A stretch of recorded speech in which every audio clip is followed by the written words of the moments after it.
നമസ്കാരം, മലയാളി വാർത്തയിലേക്ക് സ്വാഗതം. എൻ്റെ ഉമ്മ അപ്പുറത്തുണ്ട്. ഡോക്ടർ നോക്കിക്കൊണ്ടിരിക്കുകയാണ്. ഡോക്ടർ നോക്കിക്കഴിഞ്ഞാൽ ഉമ്മ എൻ്റെ അടുത്തേക്ക് വരും. കഴിഞ്ഞ ദിവസം വാൽപ്പാറയിലുണ്ടായ അപകടത്തിൽ 10 വയസ്സുകാരി മസ്നീനയ്ക്കും പരിക്കേറ്റിരുന്നു. മസ്നീന പറഞ്ഞ വാക്കുകളാണിത്. ഉമ്മ മരിച്ചുവെന്നറിയാതെ ഒരു 10 വയസ്സുകാരി പ്രതീക്ഷയോടെ കാത്തിരിക്കുകയാണ്.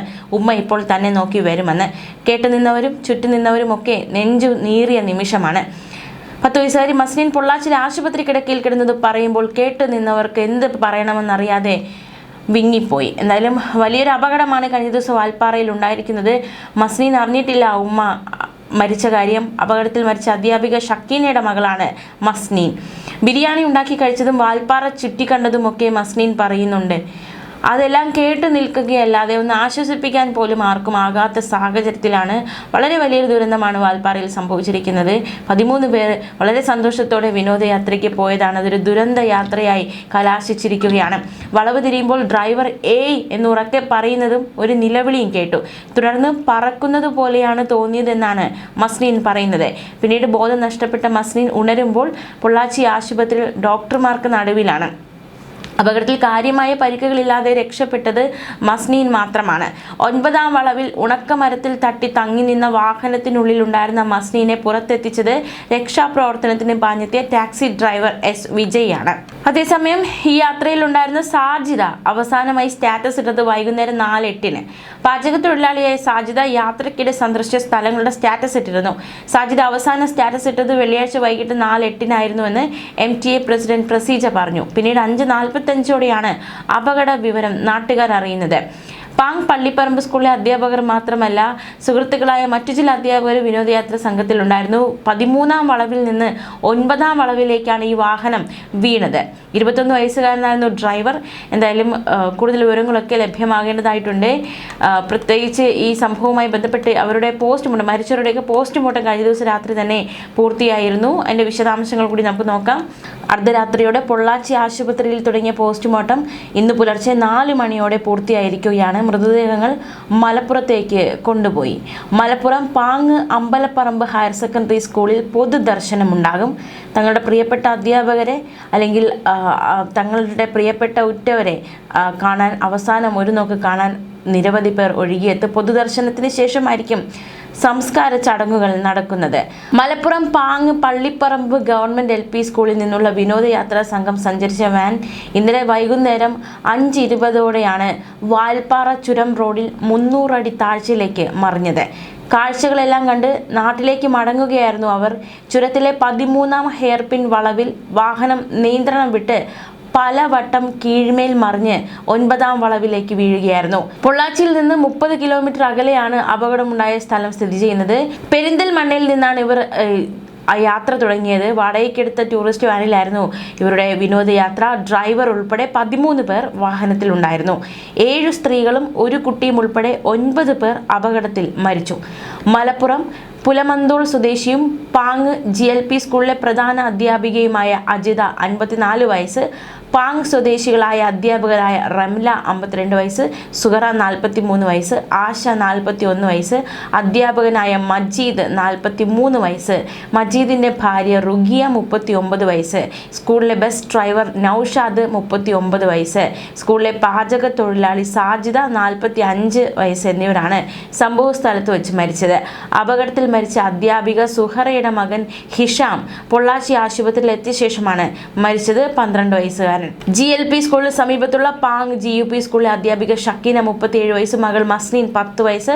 അപകടത്തിൽ മരിച്ച സാജിദയുടെ മകനായ ഷഹദീൻ, ടൂറിസ്റ്റ് വാൻ്റെ ഡ്രൈവർ മുഹമ്മദ് ഫാഹിസ് എന്നിവരാണ് പരിക്കുകളോടെ ചികിത്സയിലായിരിക്കുന്നത്. ഈ ടൂറിസ്റ്റ് വാഹനം ഓടിച്ചിരുന്ന ഡ്രൈവർ മുഹമ്മദ് ഫാഹിസിന് 21 വയസ്സേ ആയിട്ടുള്ളൂ. ഇതിൽ മസ്നീൻ ഒഴികെ 3 പേരുടെ നില ഗുരുതരമാണ്. അപ്പോൾ എന്താണ് അപകട കാരണമായത്? ഹെയർപിന്നാണ്, വളവുകളുള്ള ഇടമാണ്. അപ്പോൾ അപകടത്തിന് കാരണമായത് ഡ്രൈവറുടെ പരിചയക്കുറവും അപകടത്തിന് കാരണമായി എന്ന തരത്തിലുള്ള വിലയിരുത്തലുകൾ ഉയരുന്നുണ്ട്. ഇവരെ പൊള്ളാച്ചി സർക്കാർ ആശുപത്രിയിൽ നിന്ന് കോയമ്പത്തൂർ മെഡിക്കൽ, അതായത് ഇപ്പോൾ പരിക്കേറ്റ് ചികിത്സയിലായിരിക്കുന്നവരെ കോയമ്പത്തൂർ മെഡിക്കൽ കോളേജ് ആശുപത്രിയിലേക്ക് മാറ്റിയിട്ടുണ്ട്. പരിക്കേറ്റ മസ്നീൻ പൊള്ളാച്ചി ആശുപത്രിയിൽ നിരീക്ഷണത്തിലാണ്. അതേസമയം പരിക്കുകളോടെ അത്ഭുതകരമായി രക്ഷപ്പെട്ട 11 വയസ്സുകാരി മസ്നീനെ പെരിന്തൽമണ്ണ ജില്ലാ ആശുപത്രിയിലേക്ക് മാറ്റുകയുണ്ടായി. ഉമ്മ ഷക്കീനയുടെ മരണവിവരം ഇനിയും അസീനയെ അറിയിച്ചിട്ടില്ല. കഴിഞ്ഞ ദിവസം വളരെ വികാരഭരിതമായിരുന്നു സംഭവ വികാസങ്ങൾ. ഒരു നാട് ഒന്നാകെ തകർന്നിരിക്കുകയാണ്. അവർക്ക് പരിചിതരായ അധ്യാപകർ, അവർക്ക് പരിചിതരായ കുട്ടികളൊക്കെ മരിച്ചതിന് ഒരു സ്കൂൾ തന്നെ അനാഥമായിരിക്കുന്ന സാഹചര്യമാണ് സംജാതമായിരിക്കുന്നത്. അപകട വാർത്ത കേട്ടതു മുതൽ വിവിധയിടങ്ങളിൽ നിന്നെത്തിയ ആളുകളും വാഹനങ്ങളും പള്ളിപ്പറമ്പ്, അങ്ങാടിയും പരിസരവും നിറച്ചു. ആദ്യ മണിക്കൂറുകളിൽ കൃത്യമായ വിവരങ്ങൾ ഉണ്ടായിരുന്നില്ല. അധ്യാപകർ പങ്കുവച്ച ചിത്രങ്ങളും ആശുപത്രിയിൽ നിന്ന് ചിലർ അന്വേഷിച്ച് അറിയിക്കുന്ന കാര്യങ്ങളും മാത്രമായിരുന്നു കിട്ടിയിരുന്നത്. ആരെല്ലാം ഏതെല്ലാം ആശുപത്രികളാണ്, എത്ര പേർ മരണപ്പെട്ടു, ആരൊക്കെ ചികിത്സയിലാണ്, അങ്ങനെ എല്ലാ വിവരങ്ങളും വ്യക്തമായ ഒരു വിവരങ്ങൾ അറിയാൻ ഒരുപാട് സമയമെടുത്തു. മരണപ്പെട്ടവരുടെ പൊതുദർശനത്തിനും ചടങ്ങുകൾക്കും സൗകര്യമൊരുക്കുക കൂടി വേണമെന്നതിനാൽ നാട് ഇന്നലെ ഉറങ്ങിയിട്ടില്ല. സ്കൂളിലെ പാചകക്കാരി സാജിദ, അധ്യാപകർ തുടങ്ങിയവരെ കുറിച്ചെല്ലാം നാട്ടുകാർക്ക് പറയാൻ നല്ലത് മാത്രമേ ഉള്ളൂ. എന്നും ചിരിച്ചു മാത്രം കാണുന്ന മുഖങ്ങൾ മറക്കാനാകില്ല എന്നാണ് നാട്ടുകാരും പരിചയക്കാരും ഒക്കെ കഴിഞ്ഞ ദിവസം മാധ്യമങ്ങളോട് പ്രതികരിച്ചത്. ഈ അപകടം അറിഞ്ഞ സമയത്ത് തന്നെ രക്ഷാപ്രവർത്തനത്തിന് നേതൃത്വം നൽകാനെത്തി തമിഴ് ജനതയും എത്തിയിരുന്നു. പൊള്ളാച്ചി മലയാളി സമാജവും അടക്കമുള്ളവർ ഈ ഒരു രക്ഷാപ്രവർത്തനത്തിന് പങ്കാളികളായി. തമിഴ്നാട് സർക്കാരിന്റെ പോലീസും വനംവകുപ്പും അഗ്നിരക്ഷാ സേനയും ചേർന്ന് ഊർജിതമായി രക്ഷാപ്രവർത്തനങ്ങൾ ഏകോപിപ്പിക്കുകയുണ്ടായി. അപകടം അറിഞ്ഞപ്പോൾ മുതൽ പൊള്ളാച്ചി മലയാള സമാജത്തിന്റെ അംഗങ്ങൾ സർക്കാർ ആശുപത്രിയിൽ എത്തിയിരുന്നു. അപകട സ്ഥലത്തിന് ആളുകളെ ആംബുലൻസിൽ എത്തിക്കുന്നതിന് മുൻപ് തന്നെ മലയാളി സമാജം ആശുപത്രിയിലെത്തി സജ്ജീകരണങ്ങൾ സജ്ജമാക്കിയിരുന്നു. അത്യാസന്ന വാർഡിലുണ്ടായിരുന്ന രോഗികളെ മറ്റൊരു വാർഡിലേക്ക് മാറ്റി ഒരു ഡോക്ടറുടെ സേവനം ഉറപ്പാക്കുകയുണ്ടായി. 2 വാഹനങ്ങളായിട്ടാണ് ആദ്യം മൃതദേഹങ്ങൾ ആശുപത്രിയിൽ എത്തിയത്. തൊട്ടു പിന്നാലെ മറ്റു മൃതദേഹങ്ങളും എത്തി. മുഖ്യമന്ത്രിയുടെ നിർദ്ദേശപ്രകാരം രാത്രിയോടെ മന്ത്രി കെ കൃഷ്ണൻകുട്ടിയും സ്ഥലത്തെത്തി. തമിഴ്നാട് സർക്കാരിന്റെ വിവിധ ഡിപ്പാർട്ട്മെന്റുകളുമായും മലയാളി സമാജവുമായി നടത്തിയ ചർച്ചയ്ക്കൊടുവിലാണ് പോസ്റ്റ്മോർട്ടം നടപടികളിലേക്ക് കടന്നത്. സാധാരണ രീതിയിൽ വൈകുന്നേരം 5-ന് ശേഷം പോസ്റ്റ്മോർട്ടം നടക്കില്ലെന്നായിരുന്നു ആശുപത്രി മറുപടി. എന്നാൽ മന്ത്രിയുടെ ചർച്ചയ്ക്കൊടുവിലാണ് രാത്രി പോസ്റ്റ്മോർട്ടം നടത്താൻ തീരുമാനമായത്. രാത്രി 8ഓടെ പെരിന്തൽമണ്ണയിൽ നിന്ന് ആംബുലൻസുമായി മരിച്ചവരുടെ ബന്ധുക്കളും പുറപ്പെടുകയുണ്ടായി. അതേസമയം ദാരുണമായ അപകടത്തിൽ യാത്രികർക്ക് ജീവൻ നഷ്ടപ്പെട്ടത് ഏറെ ദുഃഖകരമാണെന്ന് മുഖ്യമന്ത്രി പിണറായി വിജയൻ കുടുംബാംഗങ്ങളുടെ ദുഃഖത്തിൽ പങ്കുചേരുന്നു. പരിക്കേറ്റവർക്ക് മികച്ച ചികിത്സ ഉറപ്പാക്കാൻ ബന്ധപ്പെട്ടവർക്ക് നിർദ്ദേശം നൽകിയിട്ടുണ്ടെന്ന് മുഖ്യമന്ത്രി അറിയിച്ചു.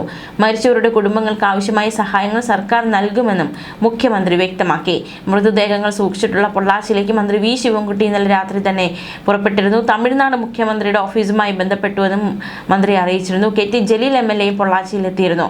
ഒറ്റ ദിവസം കൊണ്ട് അനാഥമായത് 9 കുടുംബങ്ങൾ ആണ് എങ്കിൽ പോലും ഒരു സ്കൂൾ തന്നെ അനാഥമായ പ്രതീതിയാണ്. പാങ് GLP സ്കൂളിൽ അവശേഷിക്കുന്നത് 3 അധ്യാപകരും 1 പിയൂണും മാത്രം. പിയൂൺ ഗോപാലകൃഷ്ണൻ, LP വിഭാഗം അധ്യാപക ഹസ്നത്ത്, LKG അധ്യാപകരായ റസീന, യശോദ എന്നിവരാണ് ആ സ്കൂളിൽ ഇനി അവശേഷിക്കുന്നത്. സ്കൂൾ MTA പ്രസിഡന്റ് പ്രസീജ പറഞ്ഞത് അധ്യാപക സംഘത്തിന്റെ വിനോദയാത്ര വിവരം അറിഞ്ഞത് അവരുടെ സ്റ്റാറ്റസ് കണ്ടപ്പോഴാണ് എന്നാണ്. അധ്യാപികയായ ആശ എല്ലാ യാത്രയിലും തന്റെ 1ാം ക്ലാസ്സിൽ പഠിക്കുന്ന മകൻ അജുവിനെ കൊണ്ടുപോകാറുണ്ടായിരുന്നു. എന്നാൽ ഈ യാത്രയിൽ അജു ഉണ്ടായിരുന്നു. ഇനി അജുവിന് അമ്മയെ കാണാനുമാകില്ല. പാങ് പള്ളിപ്പറമ്പ് സ്കൂളിലെ അധ്യാപകർ മാത്രമല്ല, ഇവരുടെ സുഹൃത്തുക്കളായ മറ്റു ചില അധ്യാപകരും വിനോദയാത്രാ സംഘത്തിലുണ്ടായിരുന്നു.